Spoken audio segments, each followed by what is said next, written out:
प्यारे छात्रों, आज हम सीखने वाले हैं इस वीडियो में समांतर चतुर्भुज। तो समांतर चतुर्भुज कहते किसे, सबसे पहले हम डेफिनेशन सीखेंगे।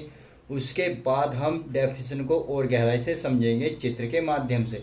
फिर समांतर चतुर्भुज का क्या फॉर्मूला होता है वो हम समझेंगे। फिर इस वीडियो में हम एक क्वेश्चन लेंगे ताकि आपके जो भी डाउट होगा उस क्वेश्चन के अनुसार ही सारा खत्म हो जाएगा। तो चलिए आज हम वीडियो की शुरुआत करते हैं। पहले शब्द पढ़ते हैं समांतर चतुर्भुज। तो इसकी डेफिनेशन क्या होती है? चार भुजाओं से घिरी हुई ऐसी बंद आकृति जिसमें आमने सामने की भुजाएं समांतर हों, समांतर चतुर्भुज कहलाती है। तो सबसे पहले शब्द आया समानांतर। तो आप सबके ही मतलब समझ रहे होंगे समान अंतर। तो पहले इसको समझ लेते हैं समानांतर क्या होता है। आपको एक यहाँ चित्र दिख रहा होगा, दो लाइन सीधी कड़ रही होंगी, जैसे आप मान सकते हो रेल की पटरी। तो इसमें यदि मैं किसी एक पॉइंट से ऊपर या एक पॉइंट नीचे ले लूं और इसके बीच में एक रेखा खींचूं, तो जो ये रेखा बनेगी, और यही रेखा अगर मैं ये वाली खींचूं, तो इस रेखा के बीच में जितने का अंतर होगा उतने ही अंतर उस वाली के होगा। अर्थात मैं इसका नाम दे दूं ए और इसका नाम बी और ये आपका सी और डी। तो आप देखेंगे ए और बी के बीच में जितना अंतर आपने पाया उतना ही अंतर आप सी और डी के बीच में पाएंगे। कहने का मतलब है ये जो आपके समान रेखा दिख रही है, इनके बीच में जो अंतर है इक्वल रहेगा। आप चाहे सिरों पर ना खींच के इसे बीच में भी खींच सकते हैं। तो आप देखेंगे एक सिरे से दूसरे सिरे के बीच में अगर दूरी मान लेते हैं 2 सेंटीमीटर है, तो ये भी आपको 2 सेंटीमीटर मिलेगी और ये भी आपको 2 सेंटीमीटर मिलेगी। तो प्रत्येक कंडीशन में या प्रत्येक बिंदु पर अंतर जो मिलेगा समान अंतर मिलेगा, यही बोला जाता है समान अंतर। अब इसकी डेफिनेशन की बात करते हैं। तो डेफिनेशन में बोला गया चार भुजाओं से घिरी ऐसी बंद आकृति। सबसे इंपॉर्टेंट क्वेश्चन यहाँ बंद।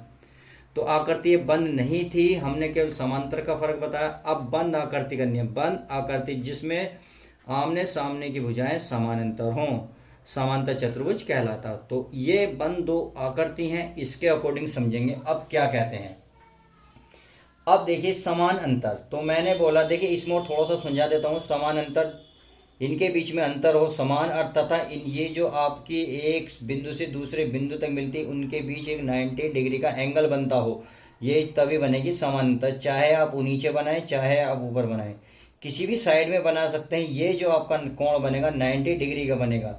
तो जो दो रेखाओं के मध्य एक रेखा खींची जाती है, जिनका अंतर समान होता है तथा वो उस बिंदु पर 90 का एंगल बनाते हैं जहां वे एक दूसरे को टच करती है। पहले इसने ऊपर टच करा, फिर नीचे, एक ऊपर एक नीचे, दोनों कोण बनाएंगे 90। चाहे आप इधर साइड में बना सकते हो या इधर भी बना सकते हो।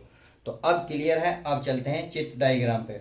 डायग्राम में बोला गया है कि समान अंतर ऐसी आकृति जो बंद हो, चार आमने सामने भुजाओं से बंद है तथा आमने सामने की भुजाओं में अंतर समान है।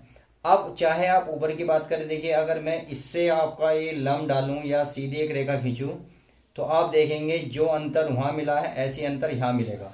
तो प्रत्येक बिल्कुल सेम यही दिख रहा होगा कि एक सिरे से दूसरे सिरे के बीच में जो अंतर पहली रेखा में है उतना ही दूसरे में है।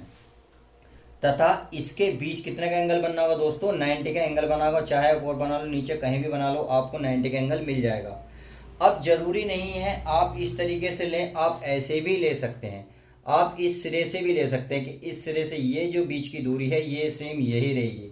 तो आमने सामने की चारों भुजाएं आमने सामने की समानांतर होगी और पता प्रत्येक कोण कितने का बनना होगा? 90 डिग्री का बनना होगा, जहां ये एक दूसरे को आपको स्पर्श कर रही होंगी। उम्मीद है क्लियर हुआ होगा। अब चाहे डायग्राम ऐसा हो चाहे इससे विपरीत हो, अर्थात थोड़ा सा हटके हो, तो आपको करना क्या है? बिल्कुल सेम यही। देखिए अगर मैं इन दोनों का अंतर करने लगा तो आपको जो ये अंतर ऊपर दिख रहा वही अंतर बिल्कुल सेम नीचे दिखेगा। तो आप समझ गए होंगे जब अंतर समान होता है तो वही बोला था समांतर चतुर्भुज। अब वो ऐसे ना देखे, अगर आप ऊपर से नीचे देखने लगे था नीचे से ऊपर, इसे इस तरीके से मिलाओगे तो आपको ये भी मिलाना होगा। और प्रत्येक कोण कितना बनना दोस्तों? 90 का एंगल का बनना होगा इस तरीके से। तो आप इस चित्र के माध्यम से हमारे समांतर चतुर्भुज की परिभाषा समझ गए होंगे। अब इसका जो फॉर्मूला लेता बहुत आसान है था, बहुत ही सिंपल, जुबान पर रट जाएगा देख तो ही। ये वाला समांतर चतुर्भुज का क्षेत्रफल क्या होता है, आधार गुणा ऊंचाई। अब आधार क्या होता, ऊंचाई क्या होता, मैं आपको दोस्तों समझा देता हूँ। ये देख रहे हैं दो समांतर चतुर्भुज के बीच में जो दूरी समांतर कहलाती है। अब तथा ये बेस कहलाता है, नीचे वाली रेखा क्या है, नीचे वाली जो रेखा कहलाती है ये आपकी आधार कहलाती है।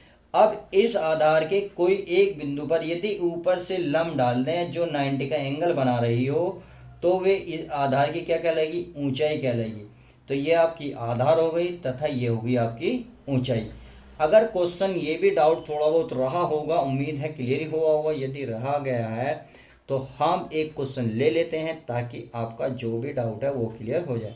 तो चलिए अब हम लेते हैं एक क्वेश्चन। अब क्वेश्चन हमारा ये रहा, दिए गए चित्र में चतुर्भुज का क्षेत्रफल ज्ञात करें। तो हमारे पास एक डायग्राम है, एक चित्र दिया हुआ है जिसकी आधार हमारे ए से बी तक दी हुई है 8 सेंटीमीटर तथा ऊंचाई दी है डी से। अगर मैं पॉइंट यहाँ कुछ मान लो, चलिए मैं मान लेता हूँ आपका ए। तो ए से डी के बीच में जो दे रखा है 4 सेंटीमीटर। अब ये करा समांतर चतुर्भुज का क्षेत्रफल क्या होता, आधार गुणा ऊंचाई। तो आधार मैंने बताया था जो नीचे वाली भुजा होगी वो आपकी आधार होगी। आधार कौन से, ए से लेकर बी तक।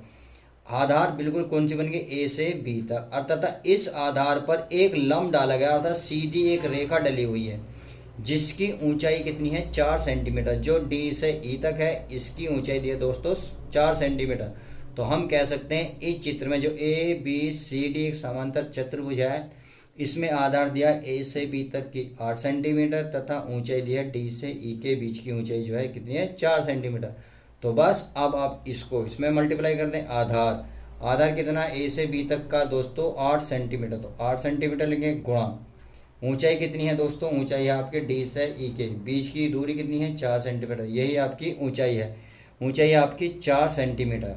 तो अब इन दोनों की गुणा करेंगे, 8 चौक 32, ये हो जाएगा दोस्तों 32 सेंटीमीटर। जब भी एरिया की बात करें तो आप स्क्वायर चढ़ा दें, आपका आंसर आ जाएगा। अगर यहाँ एरिया ना होता, ऊंचाई पूछता या लंबाई या चौड़ाई तो केवल सेंटीमीटर लिखते, एरिया पूछा इसलिए सेंटीमीटर स्क्वायर।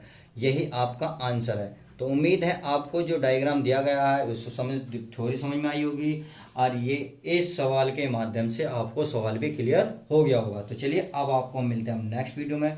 यदि वीडियो पसंद आते तो प्लीज़ चैनल को सब्सक्राइब करें। ऐसी वीडियो पाने के लिए वीडियो को लाइक करना ना भूलें। अब मिलते हैं आपको नेक्स्ट वीडियो में।